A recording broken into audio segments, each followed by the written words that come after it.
Hey, look, we're back. And I want to apologize for not uploading anything for the past couple of days.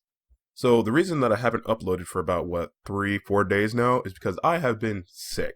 And I apologize for that. Uh, I think me dealing with all the kids around and like 10% of my class being out for the flu and just like the flu just generally making its rounds around the school, I got sick. And from about Wednesday to about Saturday, I was just utterly out of it. I got a little bit better on Sunday, but I decided to take that day off to like fully heal up. But I had to miss work on Friday. It was that bad. I felt horrible, but I'm better now. But during that time, a lot has happened in the video game industry. So I'm going to do a recap of all the things that, not just the video game industry, in fact, but also the entertainment industry. I'm going to do a recap on that first, and then to tide you guys over for being so patient until I came back, I'm going to do another story time video. Yay! And you can see from the title down below that it is a story of like the most anime thing that's ever happened to me in my life. But first, let's do a recap of the video game industry.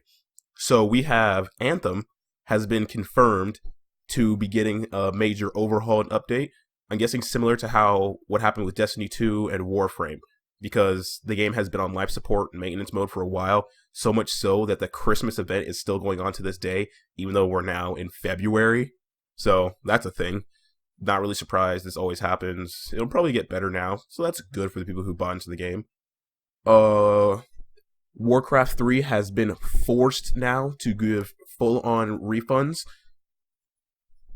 and there's none of this. They can't give refunds anymore because different laws, different places. No, they're just giving full refunds, which is good. I mean, you know my feelings. If you bought into it and you got a bad experience at this point, yeah, you kind of had it coming. Imagine buying more Blizzard products after what happened with the Blitzchung thing, but whatever. As it goes, these companies never going to stop doing that kind of thing. Oh, Team 4-Star. Team 4-Star has announced that they are finished with DBZ Abridged, which is sad, but I kind of saw it coming. The fact that it was nearly, a year and a half now since their last major episode of it is kind of showing. And again, it's kind of sad, all things considered, but they lost their passion for it, and they didn't want to just kind of go through the motions with it, which I respect. I'm always gonna be sad to not see how they do their rendition of Vegeta's like triumphant "I am a good guy" or his sacrifice kind of scene. But again, as it goes, their show, technically not their show, but their abridged their options. And I've been watching their other stuff anyway, seeing them in Ruby and what's it called, and just all these other animes and seeing them start really growing to being their own voice actors makes me very happy. And I'm also still subscribed to their channel and their other channel because I enjoy their other content as well. But I mean, it's still sad to see them go. What else? There was some other major thing. Oh, the Sonic movies comes out this Friday, which I'm hype about. I'm really looking forward to that. I hope that it's at least decent. Now that Sonic doesn't look like Nightmare Fuel anymore, I hope at the very least that it is at least decent. Oh, Fallout 76. They announced the Wastelanders coming out the same week as Resident Evil 3 remake. I don't know what they're doing at Bethesda anymore. They very, very clearly don't know what they're doing either. So, yeah. Wastelanders could be great. It's not going to be, but it could be great. But the fact that they're releasing it right in the exact same week as this highly profile, actually well-received concept of a game is not going to be a good look for their sales. But I doubt they really care. There'll be enough people buying Atoms and Fallout first that they probably won't even notice. Or they'll notice, but they won't care. We're like, oh, it's a great week for us. Bullshit. What else? There was something else in the video game industry I wanted to talk about that's not really coming to mind right now. Probably something big, too. Nope. Can't really think of it now. Oh, well. So, now that I've gotten over all the things in the video game and entertainment industry, let's go over my story of the most anime moment in my life. I think I have stated before that I do martial arts, and I've been doing martial arts for nearly 20 years now. I started when I was 6, I'm now 26, I still go to the same place. It's kept me in good shape, and I'm happy with the results I have with my body and just myself in general. It's actually helped me win a few fights. But this happened at a tournament. I was, I believe, 10? Either 10 or 11. And I was, for those who don't know, each bracket of what you do is broken up into different divisions, right? Like how boxing has featherweight, lightweight, medium weight, heavyweight, etc., etc., etc. So does Taekwondo. And I was just barely in the heavyweight. I was like 111, and the cutoff point was like 110. So I was barely in the heavyweight area, or something like that. And you got to realize when you're in heavyweight, there's no going up past that. So if you were in that belt, I was blue, and in that age, the 9 to 10 age, there was nothing higher if you were like more than 110. You just grouped everybody else.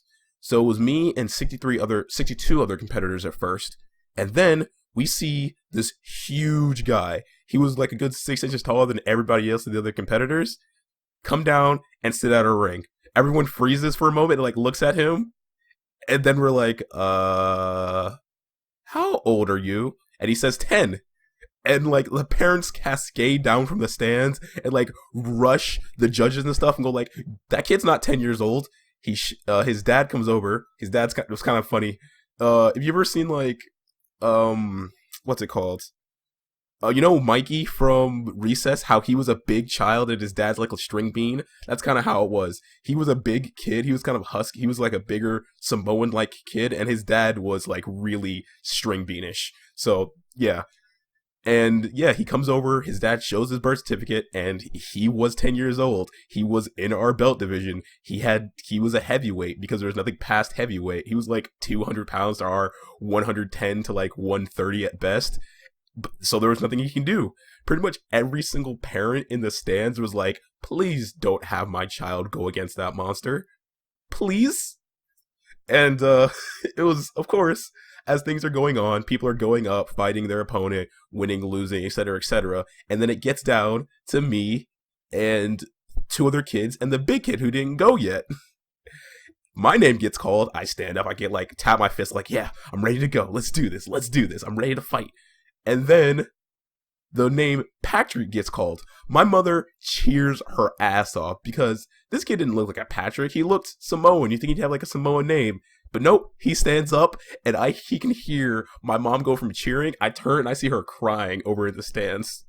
And then I like turn towards my opponent.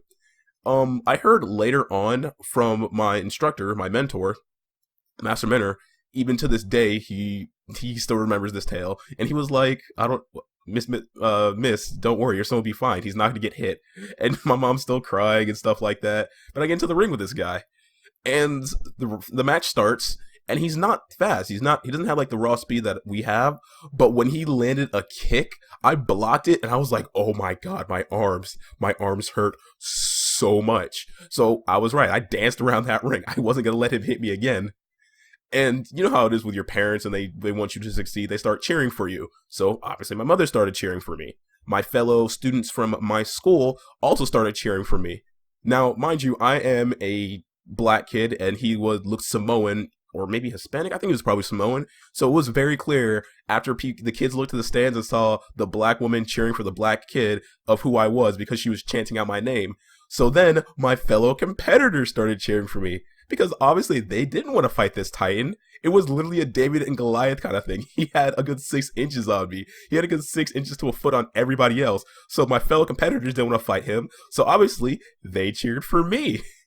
And then the other parents, after realizing the same thing, also cheered for me because no other parent wanted to fight this kid. They saw how big he was. It was like, look, my child clearly has a better chance of fighting this same size child. I don't want him to fight this massive behemoth of a child.